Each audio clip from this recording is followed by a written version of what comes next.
Welcome to an NC Live crash course.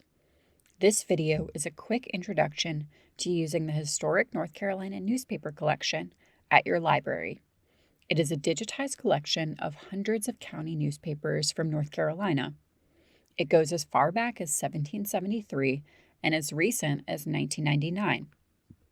To find the collection, we'll start on the NC Live homepage. If you are accessing our resources remotely, don't forget to log in with your library. The easiest way to find the historic newspaper collection is by using the Browse All Databases link and then jumping directly to the H section. The first thing that you need to know about this collection is that there are a variety of ways of searching. You can search by keywords in the search bar on the homepage. You can also add in specific newspapers and date ranges in your keyword search. You can search by individual newspapers if you already have a newspaper in mind. You can do that by going to the Papers tab at the top of the homepage. You can also limit this list of newspapers by date. This might be useful if you are just trying to find newspapers in North Carolina that were published before 1800. You can use the map feature to find newspapers by location. We'll do that by clicking on the Browse tab. In the map, you can zoom in to find newspapers that have been digitized for your county. When you enter the collection for the first time, you will notice that you can create an account for the platform. You do not need to create an account to search in the collection. However, an account allows you to save searches and clippings. Clippings are newspaper articles within the database that users can add titles and tags to. This allows them to keep track of articles for their own research purposes. You can also search through all the clippings that have been done in the collection. Let's search by keyword in the collection. Family names and genealogical terms such as obituary are frequently the top search terms used on the site.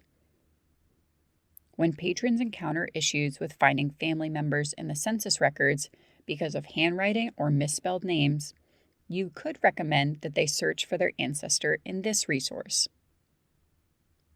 When searching with a person's name, put quotation marks around the name to make sure you're searching for your family member's name and not someone else's.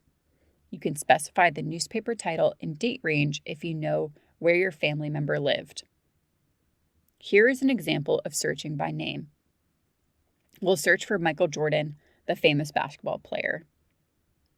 There are a lot of digitized articles from the Daily Tar Heel on Michael Jordan.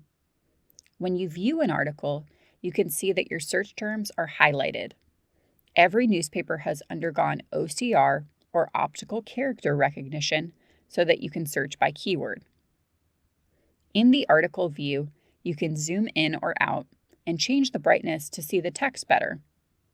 We can also search in the clippings to see which articles have been clipped about Michael Jordan.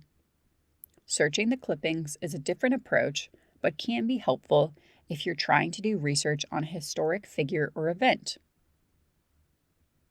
Okay, here are the highlights for using the historic North Carolina newspaper collection. This is a powerful tool for genealogy research and teaching primary sources in the K-12 environment. Just remember that we don't have the full run for newspapers in the collection. Always remember to put quotation marks around names when you're using the keyword search. In order to clip articles and save searches for later, you will need to create an account. NC Live has additional training on the historic North Carolina newspaper collection. You can find links to these resources in the description below. Thank you for viewing this NC Live crash course. If you are interested in learning more about our resources and skills that are relevant to librarianship, subscribe to the NC Live YouTube channel by clicking on the subscribe button below.